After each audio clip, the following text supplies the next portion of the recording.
Tudo bom, pessoal? Hoje a gente vai falar desse livro Rimbaud, do Edmund White, que é uma biografia, e também vamos usar para esclarecer um pouquinho o David Harvey com Paris, capital da modernidade.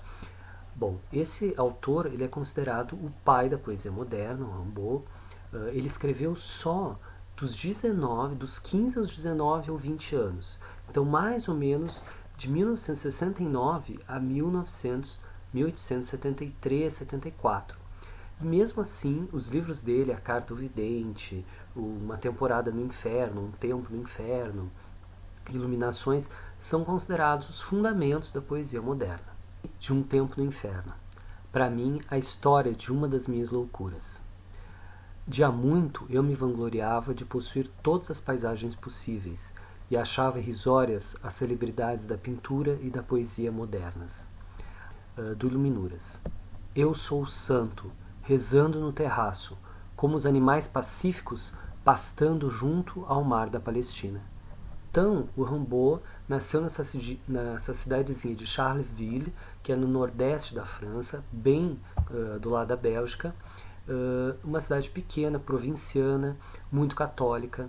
Então, os valores da mãe dele eram assim o trabalho, né, o prestígio social, porque o prestígio dizia respeito à sua posição na sociedade, né? Para vocês terem uma ideia, o poeta Verlaine, em 1875, ele oferece um conjunto de poemas para o editor e o editor não publica porque ele é um ser indigno, ele considera o autor indigno. Valores bem tradicionais, né? Essa sociedade é a mesma sociedade que, em 1895, vai condenar o Oscar Wilde a 2 anos de trabalho forçado por homossexualidade. Aliança, né, entre uma monarquia que busca, né, meio autoritária, que busca controlar, e as pessoas privilegiadas que tinham dinheiro, e uma versão do catolicismo bastante reacionária.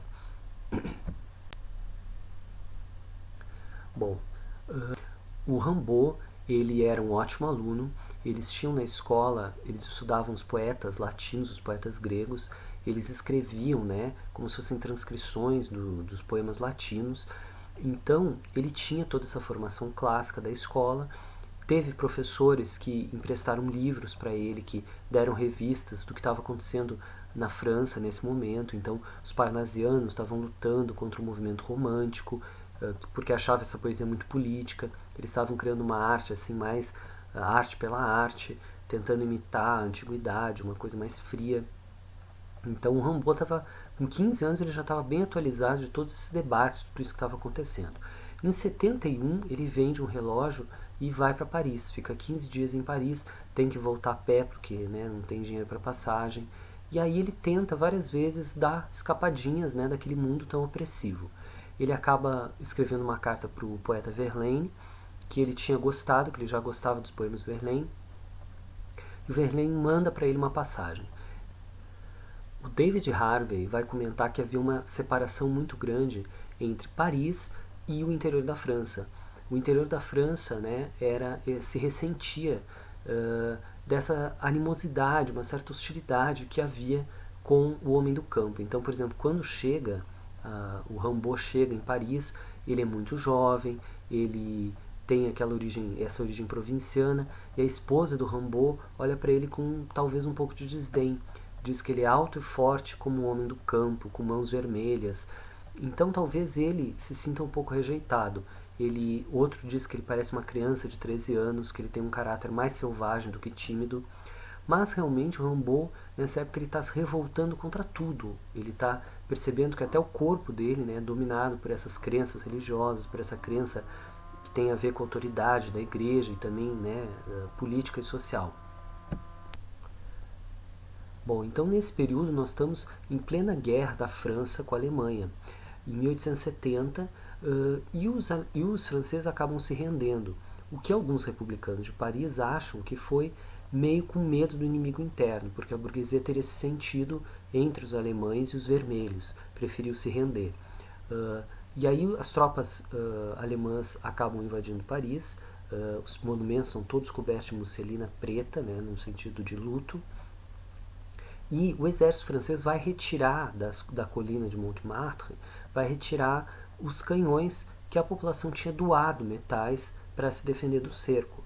E a população resiste. O general manda atirar, os soldados se negam, então, e acaba isso virando uma revolta.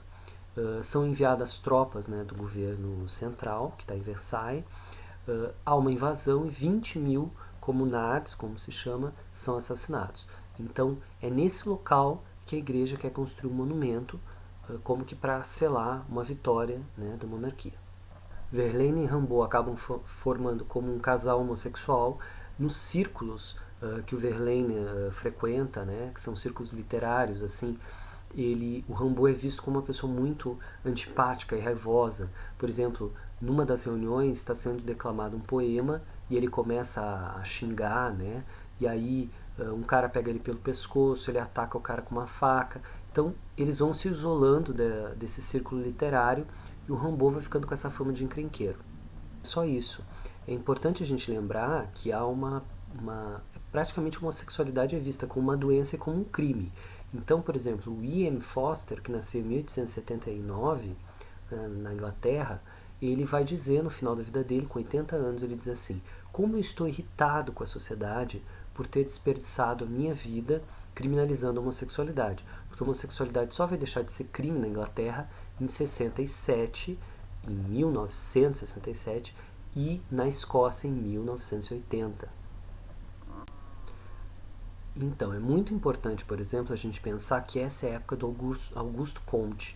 Em 1822, ele tinha escrito aquele livro sobre o positivismo, né, lançado suas ideias, em que tudo ia se enquadrar dentro de uma ordem, uma grande ordem que ia trazer o progresso, que influenciou muito o Brasil, né? Então, por exemplo, ele dizia assim, que também a sociedade tem que se submeter às leis naturais, às leis gerais. Por que é ter livre pensamento na filosofia e na política se nas ciências físicas, né, empíricas, não havia livre pensamento? Então é interessante a gente ver que o Rimbaud, quando há a Comuna de Paris, quando ele fica sabendo, ele tem 17 anos, e ele diz assim, muito bem, a ordem foi abolida. É uma coisa. Mas o Verlaine também, ele vive grandes conflitos. Ao mesmo tempo ele é católico, só que ele se vê nessa paixão homossexual enlouquecida com o Rimbaud. A esposa dele vai ficando cada vez mais perturbada, vai vendo, ele agride inclusive o filho deles, ele vai se embebedando com o Rimbaud. Em determinado momento eles fogem para a Bélgica. Bom, Light consegue mostrar muito bem todos esses percalços, né? Que é uma série de coisas que vão acontecendo entre os dois amantes. Eles são os dois muito violentos, né? O Verlaine acaba atacando o Rimbaud, dando tiros no Rimbaud, pega de raspão, mas eles acabam se separando, né? E o Rimbaud nessa época está escrevendo um Tempo no Inferno e também Iluminuras em 74. E são as últimas coisas que ele escreve. Depois o Rimbaud vai para a África, ele primeiro anda pela Holanda, faz 200 quilômetros a pé, né, atravessa até a Rússia, e aí ele resolve, depois de tentar várias coisas, ele resolve partir para a África. O pai dele tinha servido na Argélia, tinha escrito coisas em árabe, então era aquela época de orientalismo. O próprio Baudelaire tinha dito, né, que era preciso ver as coisas sem véu, né, assim, fomentando essa visão curiosa, né, das novas culturas. Era preciso sair das regras, né, e então ele acaba vivendo na África. Disse que ele viveu como um muçulmano, que os outros muçulmanos reconheciam ele quase como muçulmano. Ao mesmo tempo, um momento ele tenta até comprar escravos, então ele se sentia um francês. Ele era tido como taciturno, culto, discreto e enigmático. Ele importava algodão, importava seda, pequenos itens manufaturados e exportava café, fragrâncias. Então ele fica muito ligado à mãe. Só em 1886 o Verlaine começa a publicar os trabalhos dele, e aí mais ele começa a se tornar símbolo, né, de tudo que vem pela frente, dos simbolistas, até dos surrealistas, que vão ser nos anos 20, né? Para acabar, eu queria ler um trechinho desse poema Lágrima, traduzido pelo Ivo Barroso, que ele traduz assim: longe de pássaros, pastores e aldeãs, eu bebia de cócoras nalgum ermo, rodeado de bosques suaves de avelãs, na cerração de uma tarde morna e verde. Então Rimbaud é esse poeta das sensações, ao mesmo tempo da libertação, né, pelo corpo. Hoje a gente pensa o contrário, né? O corpo é uma forma de alienação, muitas vezes, dominado pela publicidade, né? E esse desregramento de todos os sentidos acaba sendo um pouco a visão do mercado, talvez, a produção do mercado em cima de nós. Mas Rimbaud, ele tem muitas camadas, né? Muitos significados. Por exemplo, hoje a gente vê novamente essa junção entre política e moralidade, né? Moralismo, que é uma coisa, tanto White, ele vai falar de vários autores, por exemplo, roqueiros, né? Que analisaram. Um exemplo mais clássico é Pat Smith, né? Que tem fascinação por Rimbaud. Então, assim, Rimbaud é infinito, né? Em 61, ele comenta aqui, teve um livro com várias críticas de Rimbaud, já foi publicado em 2 volumes, né? Em 61. E aí ele é sempre redescoberto, ele é, né, assim, uma fonte de inspiração. Eu acho que hoje ele está muito mais ligado a uma questão política, porque na época dele ele foi um movimento em direção à realidade que ele fez, né? A gente tem que pensar muito bem o que seria político hoje, né? O que seria poético, né, nesse sentido. Bom, espero que vocês gostem. Até a próxima. Curtam, compartilhem. Tchau, tchau.